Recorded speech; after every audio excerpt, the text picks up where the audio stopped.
Ya, saya lahir di tengah-tengah keluarga yang bukan Kristen pastinya. Kemudian saya sempat mengalami satu, eee, kehidupan yang secara masa lalu itu nggak enak, dalam arti saya penuh dengan luka karena mama saya menikah 2 kali. Ketika fondasinya nggak kuat, roboh itulah akhirnya saya pikir-pikir, "Aduh, kerja ngapain ya nih gue ya?" Ikut temen jadi debt collector. Saya ngelayanin orang Katolik, saya ngelayanin orang Ya. HKBP, saya ngelayanin orang GPIB, GBI sendiri. Saya ngelayani, puji Tuhan, interdenominasi. Denominasi kita boleh beda, tapi Tuhan kita kan cuma satu, Yesus. Dan Yesus memberikan tujuan kepada kita cuma satu. Apa? Kesempurnaan. Harusnya pendeta-pendeta nggak usah takut kalau ada denominasi baru muncul. Right. That's good. Nah, masalahnya gereja kan kebanyakan gini, kamu harus begini, begini, begini. Tapi ketika orang jemaatmu lagi butuh, lagi apa, lu nggak bisa jawab lah paling tidak kebutuhannya dia. Ibaratnya gini nih, lapar, doa.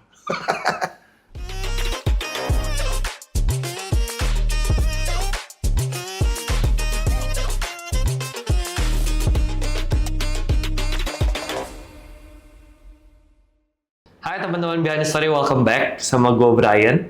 Hari ini spesial karena gue kedatangan seseorang yang orang tua gue kenal. Dan kita baru ketemunya di podcast. Jadi tamu gue hari ini dia menggembalakan gereja GBI Rock di Citra Raya. Dan bokap nyokap gue kesana. Dan gue ketemunya di podcast ini. Yang gue dengar juga di podcast, sempet sekilas lihat di podcastnya Pak Billy Lantang, katanya mantan debt collector, itu clickbaitnya. Gue juga pengen nanya, gue juga belum dengar. Selama 2 tahun katanya, tapi sekarang dia mau jadi pendeta dan meribetkan hidupnya ngurusin gereja. Nah gue nggak tahu apa yang terjadi. Kita bakal ngobrol hari ini sama beliau. Please welcome Om Thomas. Hai Brian, Thank you so much buat waktunya. Thank you. Wow. Senang bisa ketemu di sini. Ya, saya juga senang banget dong. Oke, pertama-tama boleh kenalin diri dulu kali ya. Ke teman-teman yang nonton, Om Thomas tuh siapa, kesibukannya apa aja, silakan. Oke, nama saya Thomas Ribu. Saya sudah beristri 1 sampai selama-lamanya. Dan kami sekarang menggembalakan di salah satu gereja lokal yang ada di Banten, di Tangerang. Kita mau kenal lebih banyak. Oke. Jadi sekarang kesibukannya selain menggembalakan apa aja? Kesibukannya pasti di dalam dunia gereja, dalam dunia pelayanan. Oke. Jadi di gereja lokal, kemudian dalam komunitas di luar gereja lokal, kemudian tanggung jawab di dalam pelayanan secara sinode. Kami kan di GBI, saya juga terlibat, dipercayakan untuk membantu pelayanan di BPD Banten, seperti itu. Jadi kalau dibilang banyak waktunya lebih ke dunia pelayanan, dunia gereja. BPD itu Badan Pengurus Daerah. Betul, Badan Pengurus Daerah Banten. GBI Rock se-Banten. Bukan. Atau gimana? Rock ini kan ada di Sinode GBI. Oke. Jadi GBI ini punya BPD. Dan di Banten ada Badan Pengurus Daerah GBI BPD Banten, saya termasuk di dalamnya. Oke, kalau jadi Badan Pengurus Daerah, itu ngurusin apa aja, Om? Ngurusin gereja, ngurusin pelayanan misi, ngurusin pendeta-pendeta. Banyak yang diurus. Oke, ada berapa gereja yang diurus se-Banten? Di BPD Banten nih, kalau GBI itu ada sekitar 300-an gereja. Oke. Dengan 1.000 pejabat. Oke. Kurang lebih 1.000-an pejabat. Oke, jadi mostly full time di pelayanan lah ya? Udah full time di pelayanan aja udah. Masih ada bisnis? Nggak ada. Nggak ada atau benar-benar full time? Nggak ada, udah benar-benar full time pelayanan aja. Menghabiskan waktu untuk melayani umat, melayani pekerjaan Tuhan, udah gitu aja. Oke, boleh ceritain sedikit nggak Om tentang your past experience? Ya bisa, itu yang menarik. Kok sempat jadi dari debt collector jadi pendeta, terus ada momen apa lagi tuh di kehidupan sebelum jadi pendeta? Mungkin kalau bilang masa lalu, ya saya lahir di tengah-tengah keluarga yang bukan Kristen pastinya. Kemudian saya sempat mengalami satu kehidupan yang secara masa lalu itu nggak enak, dalam arti saya penuh dengan luka karena mama saya menikah 2 kali. Pernikahan pertama terjadi KDRT, pernikahan kedua terjadi KDRT juga, awal-awalnya sih pernikahan kedua. Tapi setelah itu dari situ saya mulai belajar untuk saya melayani Tuhan. Hmm. Tapi ketika melayani Tuhan itu mungkin fondasinya nggak kuat ya. Jadi cepet robohnya. Nah, ketika fondasinya nggak kuat, roboh itulah akhirnya saya pikir-pikir, aduh, kerja ngapain ya nih gue ya? Ikut temen jadi debt collector. Oke. Gitu. Itu umur berapa tuh, Om? 20-an something lah ya. Ya, sekarang lebih 30-an something. Oke, aku tuh nggak punya temen debt collector. Kamu ya. Jadi debt collector tuh bener-bener Om datengin, nagihin orang. Datang nagih, kalau nggak bisa bayar, udah kita tarik. Maksudnya tarik barangnya ya, gitu. Bukan tarik orangnya, tarik barangnya kita tarik. Gitu ya. Oke. Kita datang baik-baik, sambutannya nggak baik, ya kita tambah nggak baik lagi. Tapi biasanya sambutan kita tetap baik. Kita datang itu kita pasti baik. Oke.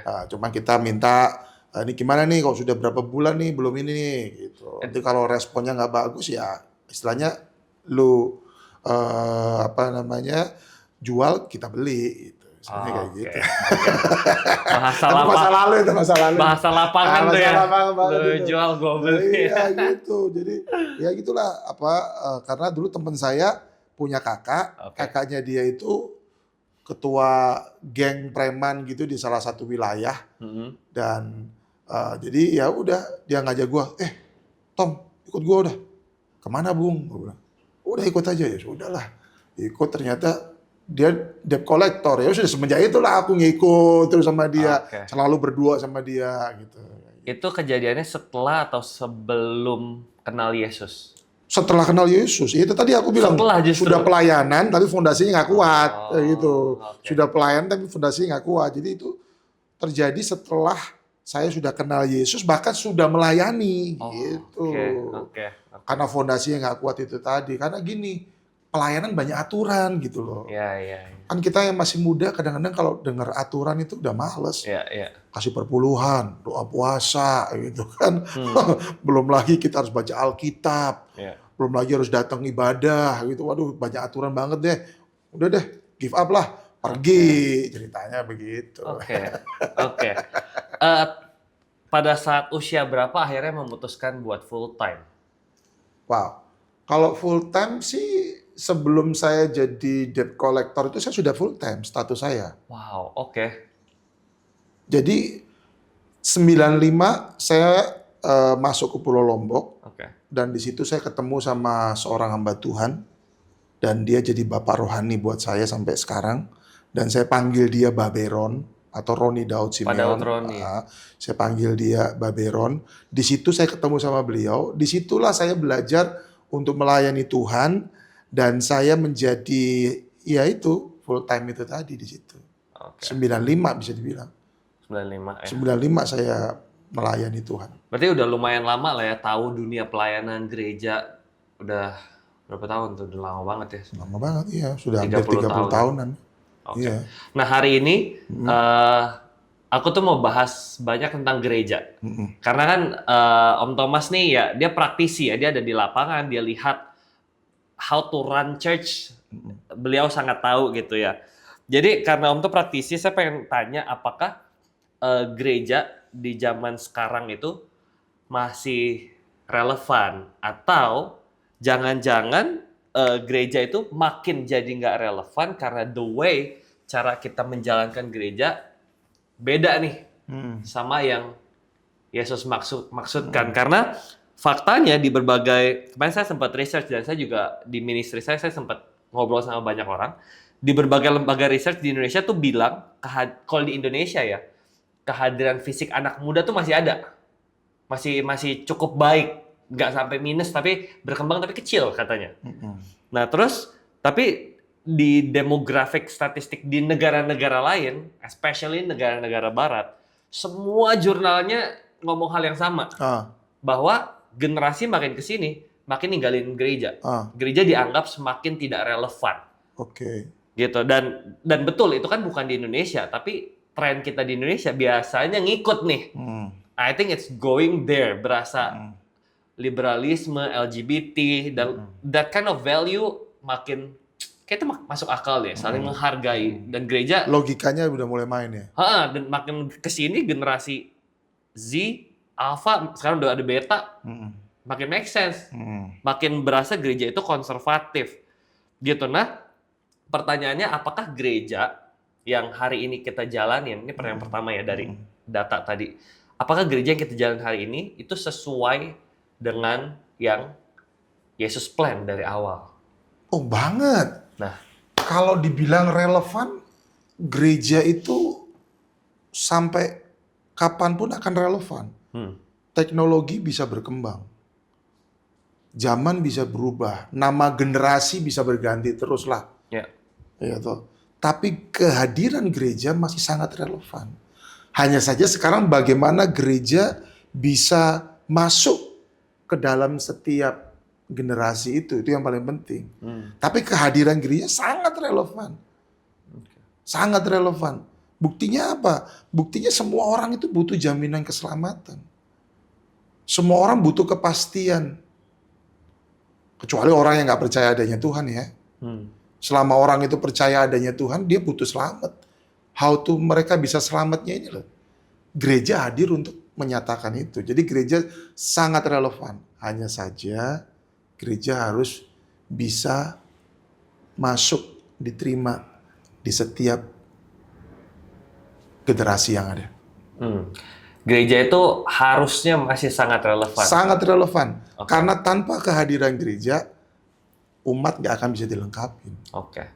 Kita coba bedah pelan-pelan ya Om ya. Ayo. Karena harusnya, saya juga sepakat, gereja itu masih sangat relevan. Tapi faktanya by data, kenapa orang-orang ninggalin gereja? Nah, kita mau bahas sama-sama. Pertama kayak perayaan Natal dan Paskah. Yang saya percaya semua yang ditulis di Perjanjian Lama atau Perjanjian Baru, semua yang ditulis belum tentu diperintahkan. Jadi ada yang ditulis itu nggak diperintahkan, tapi itu ditulis narasi, sejarah buat tahu. Nah, kayak perayaan Natal dan Paskah itu wajib nggak? Wajib maksudnya bagi umat Kristen. Ya, wajib nggak dirayakan di Desember, Paskah dirayakan? Itu hal yang wajib nggak, esensi nggak? Pasti dong. Oke. Kenapa saya katakan pasti? Karena kalau kita sebagai orang percaya, kita nggak mempercayai kelahiran, kita nggak akan mempercayai kematian. Kalau kita nggak mempercayai kematian, kita nggak akan mempercayai kenaikan. Kalau kita nggak mempercayai kenaikan, kita nggak akan mempercayai yang namanya kedatangan Yesus kali yang kedua. Jadi dimulai dari kelahiran Yesus kita percayain. Dimulai dari kematian Yesus kita percayain. Dimulai dari kebangkitan, kenaikan Yesus kita percayai. Sampai kedatangan dia kali yang kedua kita percayain. Jadi kalau ditanya kita penting nggak ya tadi kan? Ya penting banget kita rayakan itu sebagai tanda kita mempercayai akan ketuhanan Yesus Juru Selamat kita. Jadi esensinya kita harus memperingati momen penting itu. Ya. Karena dari kelahiran Yesus kita jadi tahu nih bahwa kuasa Allah itu bisa bekerja. Sekarang nih contoh sederhana saja nih. Kan nggak mungkin dong terjadi pembuahan tanpa hubungan seksual. Kan nggak mungkin kamu punya istri, kemudian istrimu 20 tahun kamu liatin doang, kagak kamu apa-apain. Dalam pengertian kalau sudah di dalam pernikahan kudus ya, pasti kan terjadi yang namanya hubungan seksual. Di situ terjadi pembuahan. Tapi kalau Kristus kan beda. Kita mempercayai dengan iman kita bahwa itu adalah kuasa Allah. Benih ilahi yang Tuhan berikan kepada Maria. Gitu. Jadi kita harus percaya dulu nih. Kalau kita nggak percaya itu, waduh, terus kita nggak percaya juru selamat dong. Gitu. Jadi yang esensi memperingati momen kelahirannya Tuhan ya. Iya, kelahiran Yesus sebagai Tuhan juru selamat kita. Itu kita rayakan. Dari situ baru kita bisa merayakan yang berikutnya kematian. That's right. Karena kalau kita nggak bisa ngerayain kelahiran, gimana kita bisa ngerayain kematian? Gitu. Setelah itu baru kita ngerayain kenaikan. Sampai kepada kedatangan Kristus. Jadi Kristus. fokusnya itu ya, bukan event ya. Bukan event. That's Nah, right. cuman memang That's right. kembali lagi gereja banyak menjadi sebuah produk entertain. Ya kalau memang tujuannya untuk menyelamatin jiwa, saya secara personal oke, saya setuju. Tapi kalau gereja hanya sekedar mengentertain, tapi esensi daripada kelahiran, kematian, kenaikan itu semua itu nggak diberitakan, bahkan tidak dialami oleh umat, itu sayang banget, sia-sia. Oke.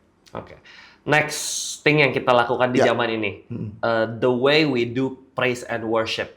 The way Kalau saya pribadi, ya saya percaya nothing wrong dengan kita nyanyi, memuji, menyembah Ya. Tuhan. That's a good thing gitu. ya Tapi pada realitanya yang saya juga saksikan, ada downfall-nya nih Om. Kayak orang-orang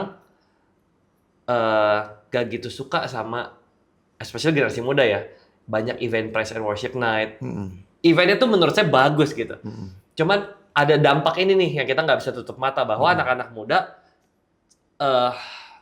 sangat mencari eventnya. It feels good datang ke acara musik, terus dengar musik, and then feel touch, you know.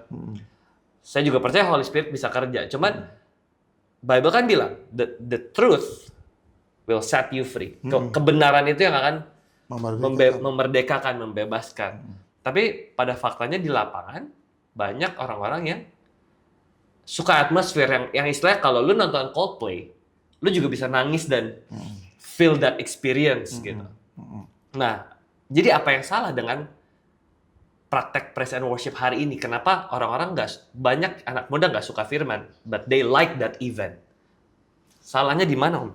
Kalau saya mau berkata begini ya, pujian penyembahan itu adalah bahasa komunikasi kita dengan Tuhan.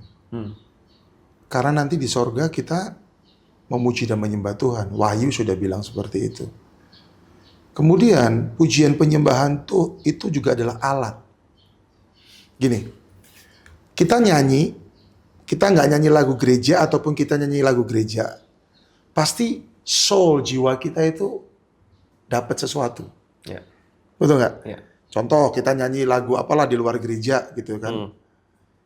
Kita diberkati, kita wah jiwa kita ini waduh tenang, enak, terusnya.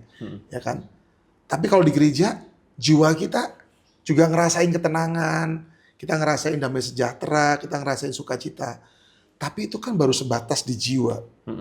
Makanya pujian penyembahan itu jangan cuma sekedar kena di jiwa. Kamu harus kena di spiritnya. Right. Kenapa anak-anak muda itu mungkin seperti yang kamu bilang tadi, mereka seperti itu? Karena mungkin mereka belum ngalamin spiritnya nih. Gini, dalam pujian penyembahan ada perjumpaan yang penting. Perjumpaan dengan kasihnya Tuhan. Perjumpaan dengan kebenarannya Tuhan. Perjumpaan dengan kuasanya Tuhan. Bagi saya 3 ini penting. Ketika praise and worship, semua umat harus ngalamin kasih Tuhan. Nah, orang yang ngalamin kasih Tuhan ini macam-macam. Dia cuma bisa angkat tangan, dia cuma bisa berlutut, dia bisa menangis. Itu orang ngalami kasih Tuhan. Tapi ada orang juga yang cuma bisa diem aja, dia cuma bisa nikmatin. Itu juga bisa ngalami kasih Tuhan. Jadi yang paling penting adalah bagaimana setiap orang yang ada di dalam pujian penyembahan, mereka bisa dapat kesentuh spiritnya. Itu yang akan membuat mereka, kalau boleh saya pakai kata ini, nagih, Bo. Nah, tugas gereja jangan cuma menyatakan itu tadi, performnya, entertainnya aja. Maka gereja harus siapin juga spiritnya. Makanya saya bersyukur banget istri saya dapat anugerah, dia seorang penyanyi. Ya, saya bukannya mau apa sih, cuman bagi saya tahu istri saya tahu bagaimana dia kehidupannya dia. Setiap kata yang dia nyanyikan itu dapat banget buat saya. Nah, seharusnya penyanyi-penyanyi rohani itu seperti itu. Jangan cuma karena keren atau apa suara bagus. Ya suara bagus mungkin diperlukan juga ya, Ya, ya. gitu ya. Cuma maksudnya bukan itu tuh, gitu loh. Ketika kamu nyanyi satu kata, dua kata, itu orang bisa dapetin ada rasanya ini, gitu loh. Spiritnya itu dikuatkan, bukan cuma jiwanya saja. Spiritnya itu dikuatin juga, diubahkan juga. Seperti itu sih. Jadi menurut saya pujian penyembahan itu harus kembali ke esensinya lagi, yaitu 3 itu tadi. Ada perjumpaan dengan kasih Tuhan, ada perjumpaan dengan kebenaran Tuhan, Kebenaran Tuhan. ada perjumpaan dengan kuasa Tuhan. Yang sakit disembuhkan, Ya. yang terikat dilepaskan. Karena gini loh, semakin zaman maju, teknologi semakin berkembang, orang kadang-kadang nggak butuh cuma dengar saja. Dia butuh ngelihat. Ya. Ketika dia lihat ada kuasa Tuhan yang dinyatakan, dia akan berkata, gila benar ya. Tuhan itu betul ada ya. Itulah manusia. Apalagi semakin ke akhir zaman seperti ini. Ya. Kayak gitu. Ya, aku suka your second point juga sih. Harus juga diekspos dengan kebenaran ya. Betul. Ya. Soalnya saya pernah tuh om ada di gereja. Growing up, lihat ada satu anak muda ini yang mencuri perhatian saya. Oke. Karena dari dia kuliah, dia kuliah teologi. Terus udah selalu setiap ada event selalu ikut. Cuma habis kuliah teologi, dia nggak pernah tahu cara kerja. Dia nggak pernah bisa kerja. Selalu victim, selalu gue tuh korban, orang-orang nggak ada ngerti gue. Tapi selalu hadir di acara praise and worship. Nah itu kan jadi nggak balance ya om ya. Iya, itu dia. Makanya itu kebenarannya dia belum dapat kan. Ya. Gitu. Dia mungkin cuma dapat di jiwanya doang tuh. Right. Gitu.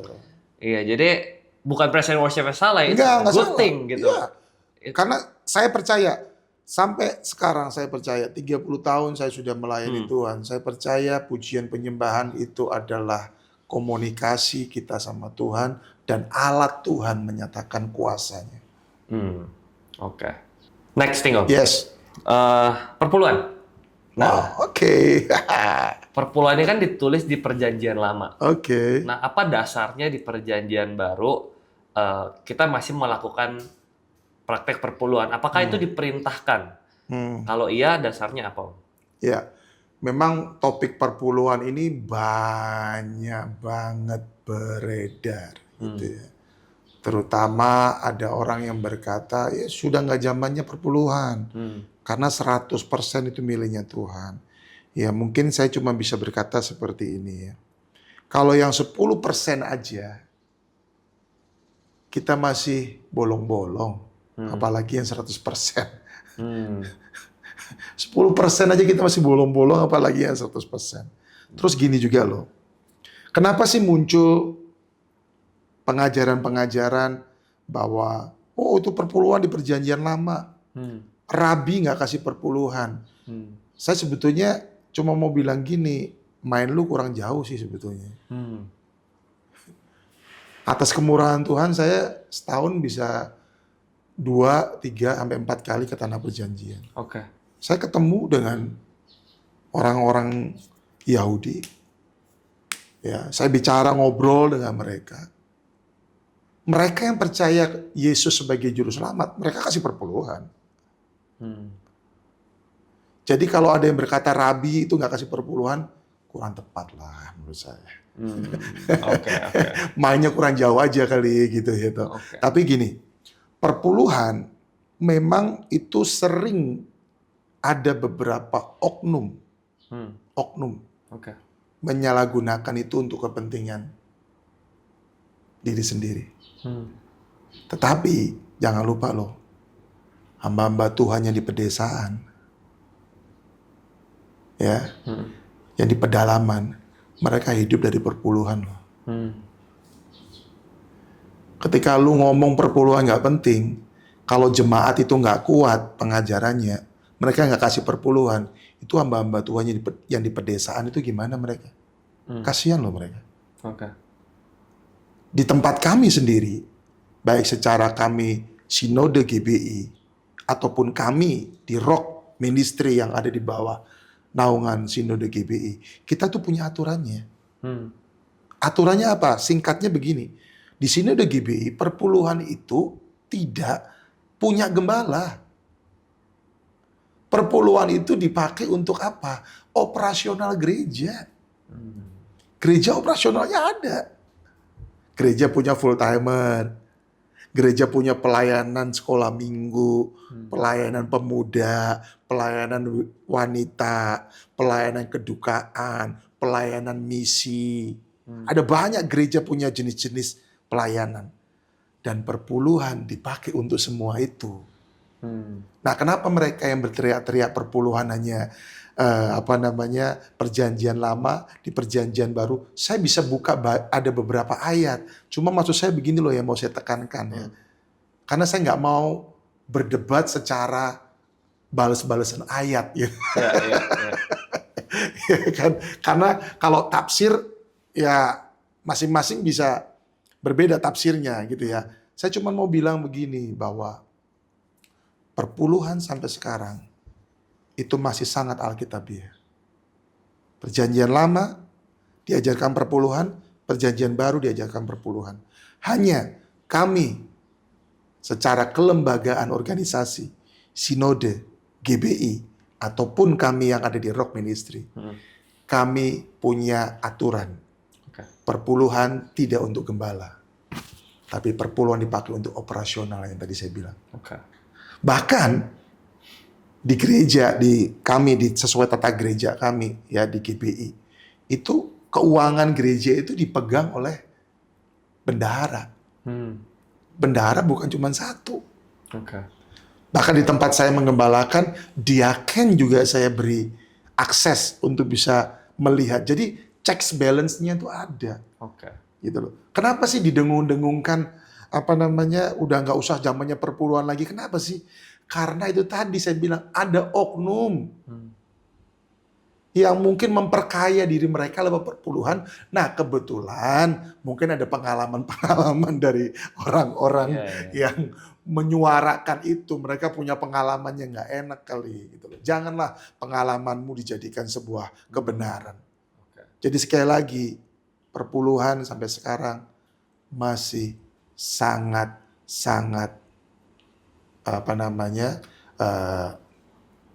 bisa dilakukan. That's good. Saya at least dapat answer-nya, Om. Iya. Terus sama saya juga ada kebingungan sedikit nih, Om. Kalau zaman Yesus dulu kan, kan culture-nya tuh teacher ajar orang yang bisa pandai mengajar orang lagi. Fokusnya tuh making disciple, terus share the gospel, making disciple, itu kan terus dilakukan. Zaman sekarang, ada fenomena baru, Om. Fenomena orang-orang kuliah teologi. Zaman dulu, tenaga kerja pemimpin agama itu dibutuhkan karena ada domba-domba yang harus digembalakan. Zaman sekarang, fenomenanya, banyak lulusan teologi mencari kerja buat jadi gembala. Dombanya kagak ada yang digembalakan. What's missing ya, Om? Kenapa jadi begitu ya? Nah gini, makanya saya bersyukur banget ya. Saya ini memulai pelayanan di kota kecil, Mataram, Lombok.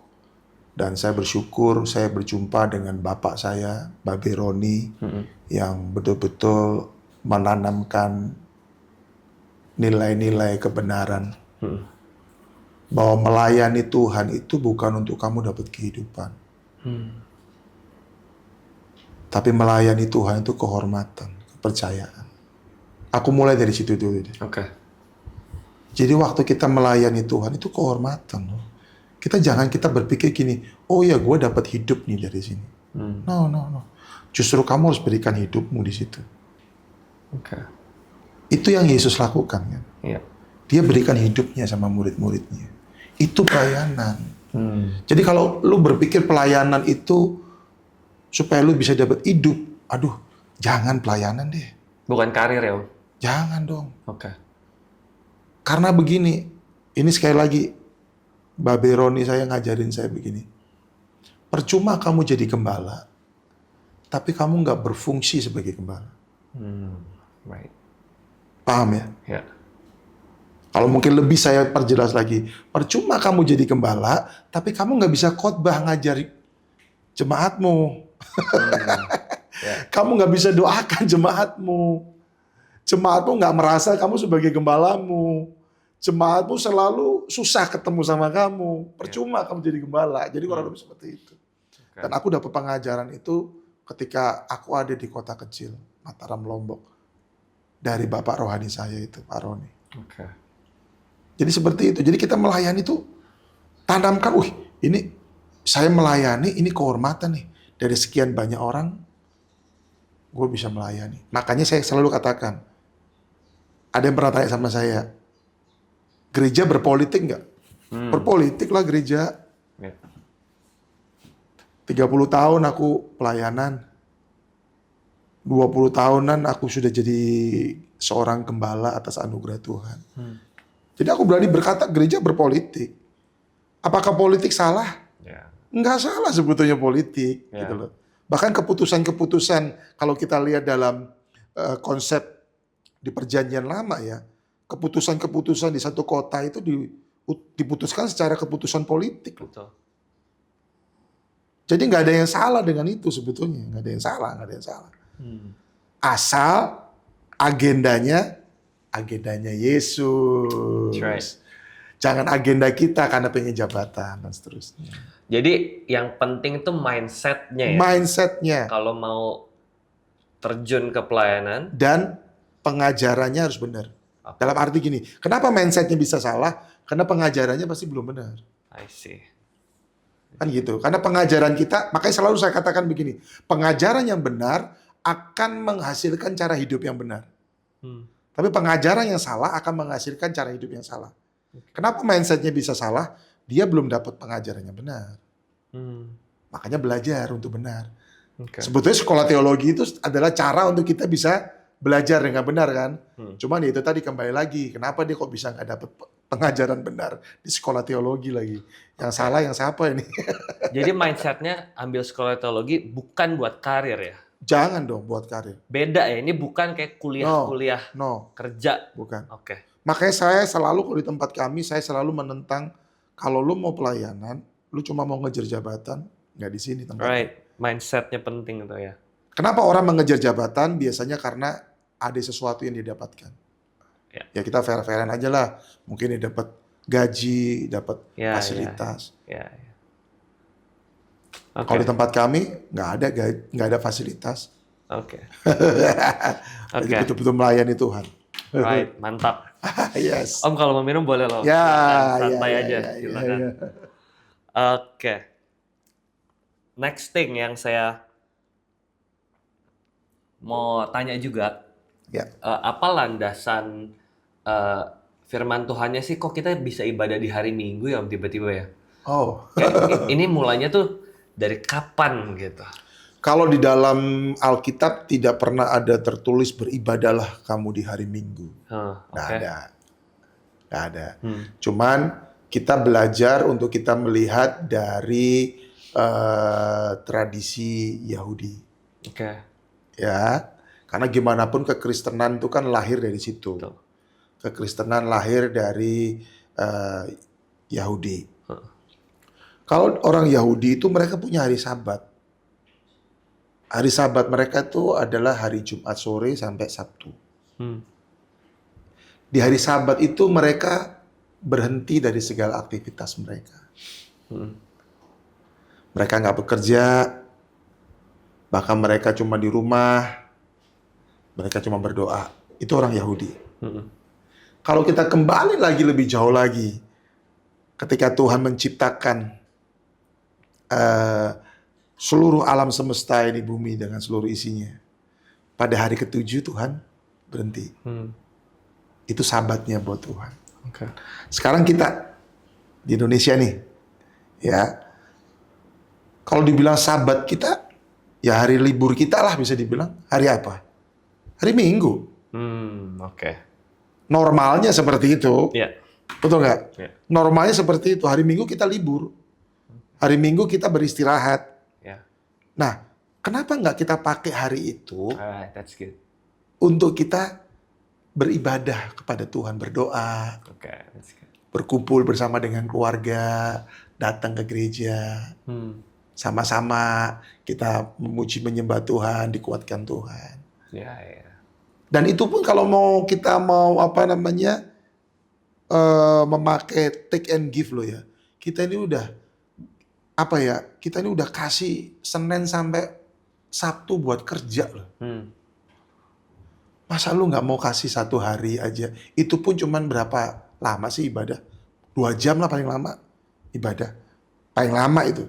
Kalau di tempat kami bahkan cuman kadang-kadang nggak sampai 1,5 jam. Masa hari Minggu, hari istirahat, hari engkau istilahnya kasih waktumu buat Tuhan, masa engkau nggak mau sementara Senin sampai Sabtu engkau sudah sibuk dengan pekerjaanmu, sibuk dengan aktivitasmu. Hari Minggu, harimu buat Tuhan lah. Itu pun cuma 1-2 jam. Jadi landasan secara Alkitab, beribadahlah di hari Minggu. Nggak ada. Cari aja, nggak ada. Okay. Dari perjanjian lama sampai perjanjian baru nggak ada itu. Beribadahlah di hari Minggu, jam sekian sampai jam sekian. Nggak ada. Gitu. Jadi bagi saya konsep Sabat itulah yang harus kita ambil. Dan itu kan juga diakui oleh pemerintah. Pemerintah memberikan hari Minggu inilah hari untuk kita umat Kristen beribadah. Gitu. Oke. Om, ini saya diskusi ya. Yes. Pandangan-pandangannya, saya mewakili pandangan-pandangan yang saya juga lihat di sekitar gitu ya. Tapi bukankah dengan mindset itu orang jadi berpikir, oh, as long as gue udah hari Minggu ke gereja ibadah, that's good enough. Hubungan gue sama Tuhan baik-baik aja. Padahal konsep gereja eklesia ini kan it's a group of believer. Tapi banyak banget hari ini orang yang ya as long as gue nggak berbuat jahat, hari Minggu ke gereja, gue nggak ketemu orang, pokoknya gue datang, all good, gue sama Tuhan baik. Padahal kan that's not the point of going to church. Church is a group of believer. Bukan lu datang nyanyi-nyanyi pulang. I don't think you're going to church. Jadi bukankah dengan mindset dan Yesus bilang kan, ibadah lu yang sejati ya hidup lu. Dari Senin sampai Senin itu ibadah lu. Nah, gimana dengan pandangan itu, Om?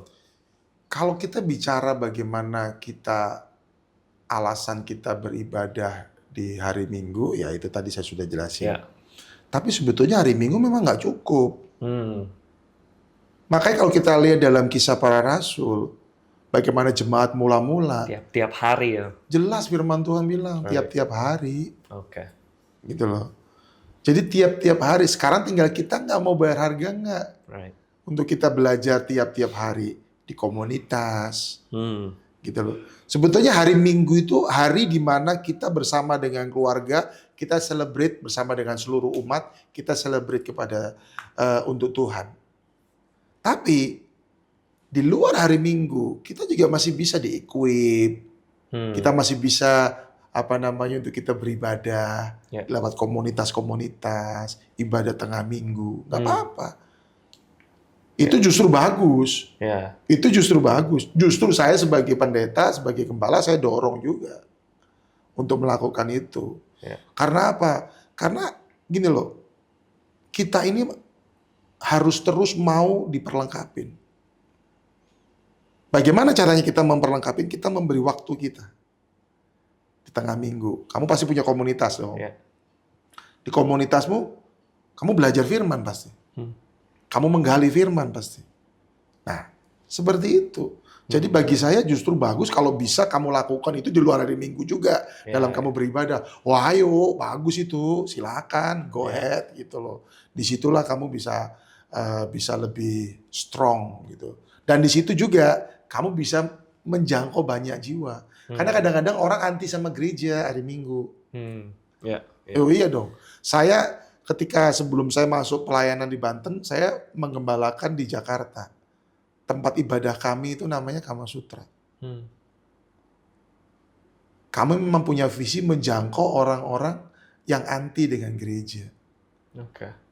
Kita datang bawa ibadah. Di mana gereja yang enggak? Klub malam, Kama Sutra namanya. Iya. Kama Sutra. Namanya aja udah kayak begitu tuh. Iya.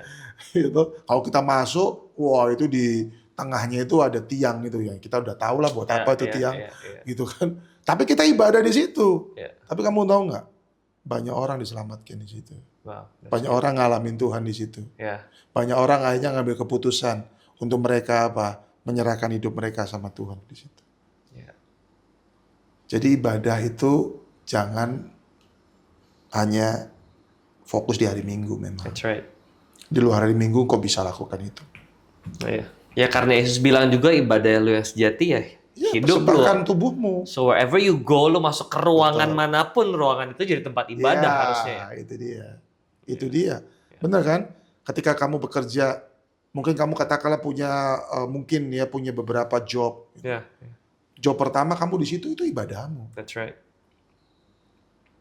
Ya, Job kedua itu ibadahmu.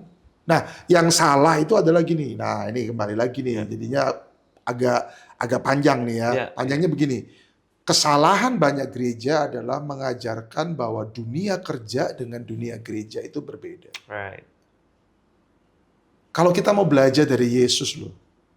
15-20 tahun Yesus menghabiskan waktunya jadi apa? Jadi hamba Tuhan? Enggak. 15-20 tahun Yesus habiskan waktunya untuk apa? Jadi tukang kayu.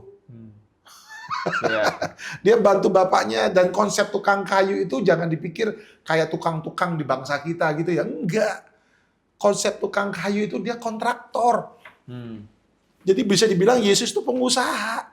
Dia bantu bapaknya pengusaha. ya, Jadi selalu saya ajarkan juga bahwa ketika kamu jadi marketing, ketika kamu jadi kontraktor, ketika kamu jadi YouTuber, ketika kamu jadi konten kreator, ketika kamu jadi jaksa, ketika kamu jadi pengusaha, itu ibadahmu. that's right. Tapi jangan kemudian berkata kalau gitu gue nggak perlu dong di hari Minggu. Nah itu juga jangan seperti itu konsepnya, Iya. gitu ya. Konsepnya itu adalah begini loh, apapun yang kita lakukan, itu kita lakukan buat Tuhan. Ya, Jadi jangan berpikir bahwa, kalau hari Minggu gua kudus. Kalau hari Senin sampai Sabtu gua nggak usah kudus. Nggak juga. ya. Kayak gitu.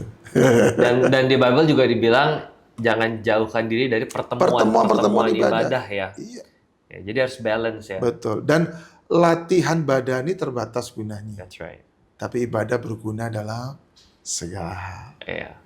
Gitu. Terus Om, Ya. gimana gereja harus bersikap? Ini masih seputar ibadah hari Minggu nih. Wow, panjang ya. Ada narasi-narasi tentang, Om setuju nggak? Ada narasi, welcome to the house of the Lord. Karena downfall-nya banyak orang-orang sekuler berasa, Iya.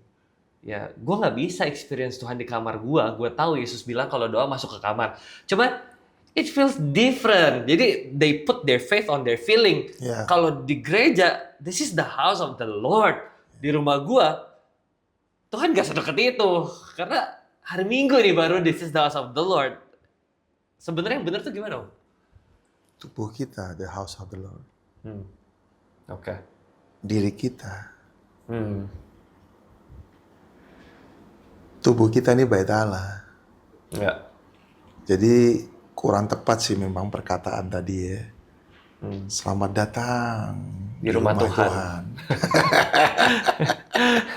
Jadi itu gedung gereja ya, Om? Gedung gereja. Bukan rumah. Lebih tepatnya begini, selamat datang di rumah rohani kita. That's right. Iya kan? Oke. Itu rumah rohani kita. Ya, Kita punya keluarga di situ. betul. Tapi yang namanya rumah Tuhan tuh kita. That's right. Ini muka hari ini kita sedang ada di rumah Tuhan. True. Iya kan? Kita di gereja enggak. Ya. Tapi kita ada di rumah Tuhan. Loh kok bisa? Karena ada kamu, ada saya di sini. Betul. That's right. Jadi sometimes narasi-narasi kecil itu tuh tipis ya, Om. Iya.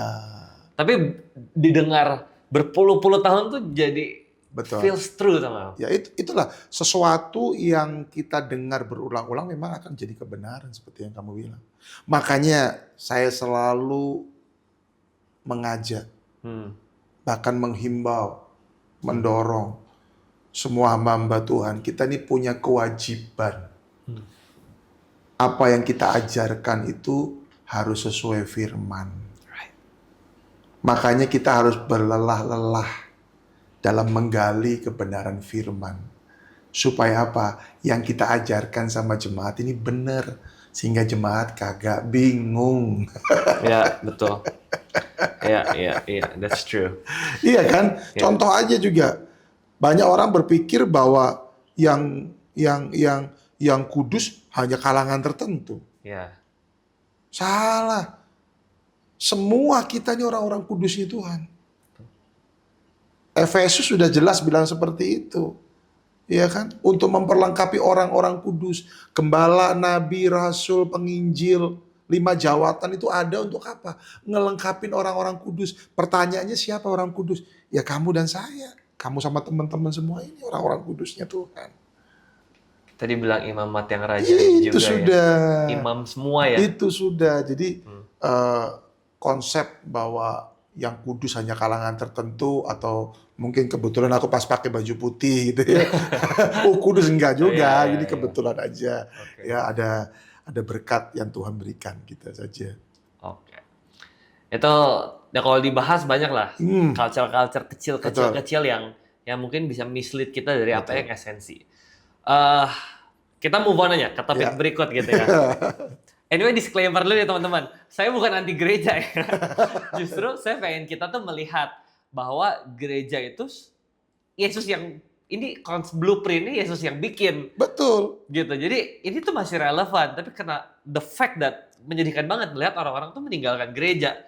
Makanya kita lagi obrolin downfall dari setiap culture yang disalahpahami. Iya. Gitu ya. Betul. Next topik yang saya mau bahas juga, konsep dari pemimpin agama, pendeta, sosok spiritual di zaman Yesus. Setahu saya berhenti tuh dari waktu orang-orang Farisi ke belakang kan ada sosok rohani, oh ini orang suci, ini orang kudus. Dari zaman Yesus ke belakang ke murid-muridnya, Paulus, Timotius, semua sampai ke bawah-bawah.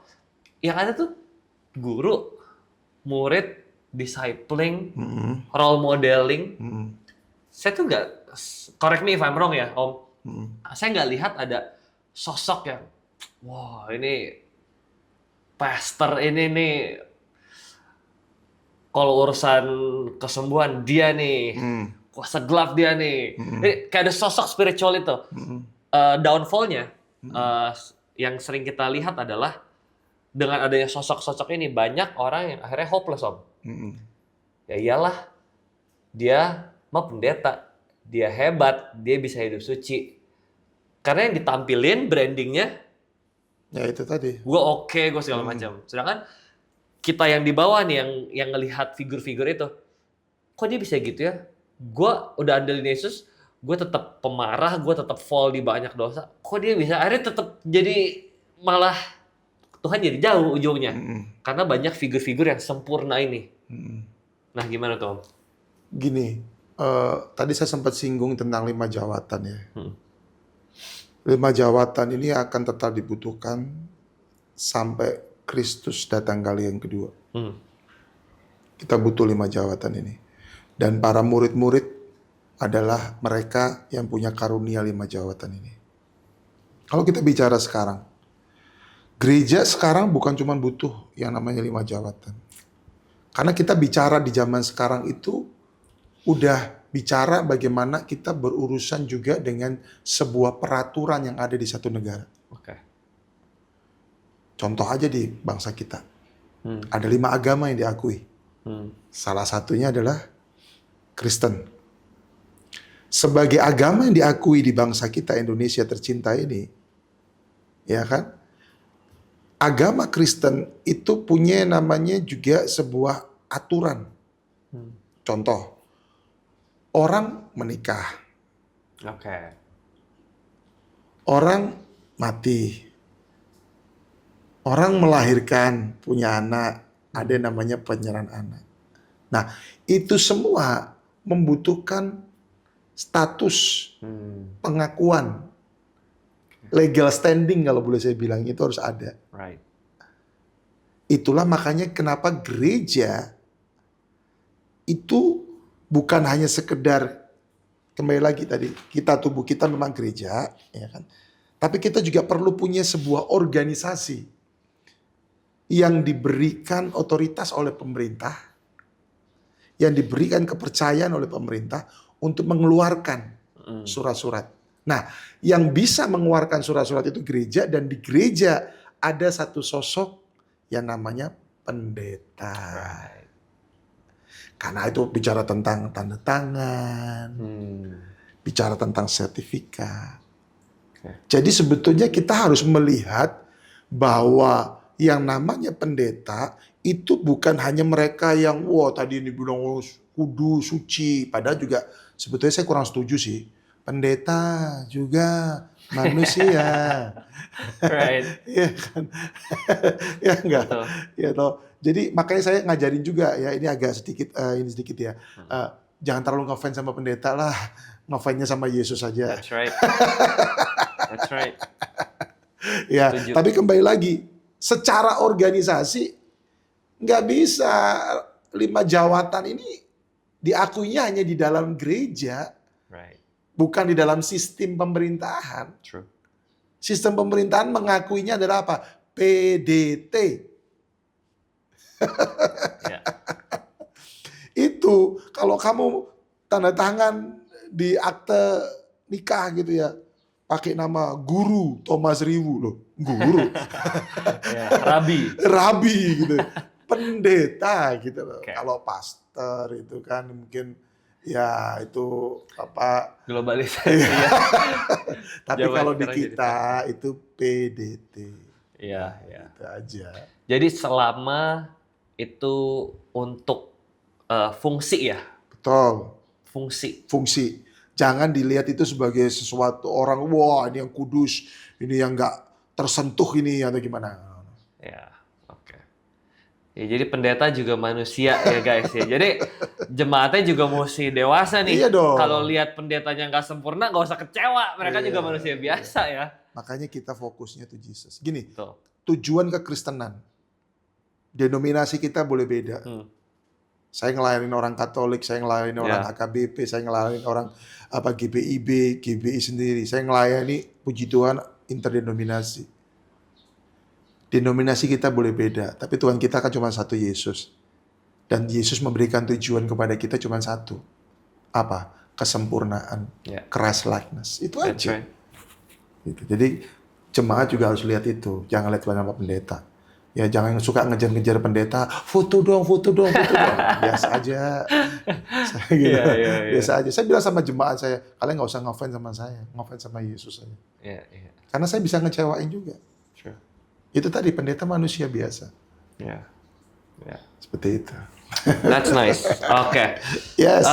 Saya mau zoom out sedikit. Wow. Oke. Jadi ngomongin tentang bukan cuma kekristenan, Ya. gereja, tapi ngomongin tentang agama versus Yesus. Agama versus Yesus. Oke.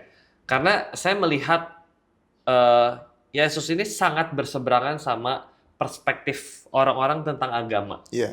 Banyak orang melihat agama mau buat orang-orang suci.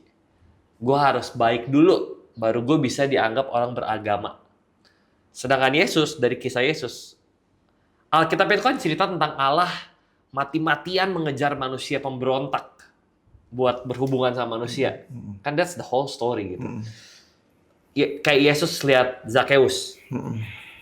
Selalu Yesus dulu yang initiate buat datang ke rumahnya. Perempuan Samaria di sumur Yakub, Yesus juga yang initiate buat gue pengen ke sana. Ngide tiba-tiba gitu, gue mau ke sana. Terus pelacur timbukin batu, Yesus juga yang initiate buat pasang badan. Di cerita Yesus itu selalu butuh orang-orang yang mau berhubungan sama dia. Iya. Orang-orang yang justru cacat, nggak sempurna. Tapi kenapa dengan adanya agama, termasuk kekristenan, banyak orang-orang berasa, aduh gue kan nggak gereja-gereja gitulah, gue masih jauh dari sempurna. Kenapa perspektif orang jadi, gue harus sempurna dulu, baru bisa gue ke gereja. Padahal kan yang Yesus lakukan justru dia datang buat orang-orang sakit. Apa yang salah, Om? Kenapa orang-orang jadi mikirnya gue harus sempurna dulu baru bisa ke gereja? Itu tadi sempat saya singgung juga pengajarannya. Jadi perlu pentingnya pengajaran yang benar. Tapi saya akan lanjut lagi begini. Agama memang berisi peraturan. Bagaimana kita harus bertindak, bagaimana kita harus begini semua. Itu ada di agama. Yesus apakah memberikan peraturan? Kalau kita mau gali, Yesus juga kasih peraturan. Iya. Hormatilah orang tuamu. Ya kan? Berikanlah kepada pemerintah apa yang wajib kamu berikan. Itu peraturan. Hanya saja gitu ya. Yang Yesus lakukan lebih kepada pendekatan secara relationship, hubungan. Right. Ini yang gereja harus miliki. Gereja jangan hanya sekedar memberikan peraturan. Gereja secara organisasi yang diwakili individu pendeta-pendetanya itu harus membangun relationship dengan umat Tuhan. Bapak rohani saya, Bapak Pendeta Nalawidia, dia berkata begini, orang itu seperti bank kasih. Wow, that's good. Semakin kamu banyak nabung kasih sama orang itu, semakin dia akan dengar dan ngikut sama kamu. Oke. Gereja harus seperti itu. Jangan berpikir bahwa gereja hanya sekedar memberikan aturan. Yesus juga memberikan aturan. Tapi Yesus membangun relationship, hubungan itu tadi. Yesus menabur kasih kepada murid-muridnya. Dia tabur itu. Gereja harusnya seperti itu. Sekali lagi, gereja secara organisasi yang diwakili individu para pendeta-pendetanya, hamba-hamba Tuhannya. Kayak gitu. Oke. Hubungan itu yang harus kuat. Oke. Karena apa? Karena orang kalau sudah hubungannya kuat, lu kasih tahu pasti dengar. Urutannya itu penting ya. Pasti Relasi dengar. dulu ya. Pasti dengar. Ya. Kenapa saya berani berkata sampai dengan saat ini, dua orang yang punya pengaruh kuat dalam kehidupan kepemimpinan saya secara kerohanian, Roni Daud Simeon dan Nalawidia. Kenapa? Karena mereka yang bangun hubungan relationship-nya sama aku kuat. Oke. Mereka yang nabur kasih sama saya. Oke. Sehingga bagi saya, ketika saya dapat peraturan-peraturan dari dia, it's okay, saya lakukan dengan sukacita. Karena ada relasi. Ada relasi, ada hubungan. Nah masalahnya gereja kan kebanyakan gini, kamu harus begini. Tapi ketika orang jemaatmu lagi butuh, lagi apa, lu nggak bisa jawablah paling tidak kebutuhannya dia. Ibaratnya gini nih, lapar, doa. Orang ngomong lapar jangan dibilang suruh doa. Baberon ngajarin saya begini, buka kulkas, lihat apa yang ada di kulkas, kasih dia makan. Wow, that's very practical. Wow. Itu yang aku bilang, makanya pengajaran itu menentukan. Pengajaran yang benar akan menentukan cara hidup yang benar. So good. Itu yang Yesus lakukan kan? Ya. Dia ajak para murid-muridnya makan. Ngobrol dari hati ke hati sama murid-muridnya. Makanya muridnya ngikut, follow kemanapun Yesus pergi. Walaupun fail sempat dialami oleh para murid ya. Ya. Mereka gagal sempat kan ketika Yesus ditangkap, ketika Yesus disalib, mereka semua lari. Mereka sempat gagal di situ. Tapi hanya mereka sadar kan, ketika mereka lihat Yesus kembali bangkit, mereka radikal buat Yesus. That's right. Mereka ada yang dibelah, salib kebalik, mereka mati semua. Mereka ada yang digoreng hidup-hidup. Karena apa? Karena mereka bukan cuma sekedar ngelihat kuasanya kebangkitan Yesus, tapi mereka sadar ada relationship yang sudah Yesus bangun. Itu. Makanya saya bilang, ya harusnya pendeta-pendeta nggak usah takut kalau ada denominasi baru muncul. Right. That's good. Gak usah takut. Ya, ada brand gereja ini muncul. Wow, yang nyedot banyak jemaat gitu ya. Wah, gimana nih heboh. Gak usah takut. Selama pengajaranmu benar, selama relationship-mu sama umat itu benar-benar dapat. Makanya saya bilang sama jemaat Tuhan di tempat saya gembalakan, selama gereja masuk ke daerah kita, Tuhannya Yesus kita welcome. Tapi kalau Tuhannya bukan Yesus, si Satan, kita tolak. That's right. Walaupun gereja itu suka nyedot-nyedotin jemaat, biarin aja. Kita nggak usah takut, karena kita punya keluarga. Relationship yang terbangun. Kayak begitu. Itu yang harus ada. So good. Kalau kita bahas tentang ritual-ritual gereja yang kita mau pertanyakan, banyak banget. Banyak. Tapi karena waktu udah mau habis, Oh iya. saya mau tanya. Jadi boleh dijabarin nggak Om? Apa yang esensi dari gereja yang Yesus ngomong ke Petrus di atas batu karang ini? Gue bakal bangun gereja gue. Jadi apa yang esensi dari gereja versi Yesus? Penerimaan. Berapa kali Petrus nolak Yesus? 3 kali. Masih tetap diterima? Diterima. Siapa yang mengkhianati Yesus? Petrus mengkhianati Yesus. Dengan cara dia menyangkal Yesus. Diterima. Yudas juga mengkhianati Yesus. Tapi sayangnya Yudas yang memutuskan sendiri. Kalau Yudas datang sama Yesus pasti tetap diterima. Betul. Jadi penerimaan. Itu penting banget. Mau orang itu gagal, mau orang itu sedang jatuh di dalam dosa, kotor sekalipun, terima orang itu. Yang kedua, latih dia. Dengan kau melatih dia, maka kita sedang mempersiapkan the next orang yang radikal buat Tuhan Yesus. Radikal dalam pengertian yang positif. Perlengkapi dia. Yang berikutnya, kasih hidupmu sama dia. Artinya apa sih kasih hidup? Kamu bagi hidup sama dia. Dia bisa belajar banyak sama kamu.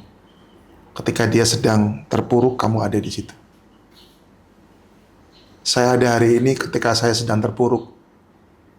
Nala Widya ada bersama dengan saya. Saya ada hari ini. Kalau waktu itu dia nggak ada, mungkin sudah beda. Ketika saya ada di persimpangan, dia ada buat saya. Dia bagi hidupnya buat saya.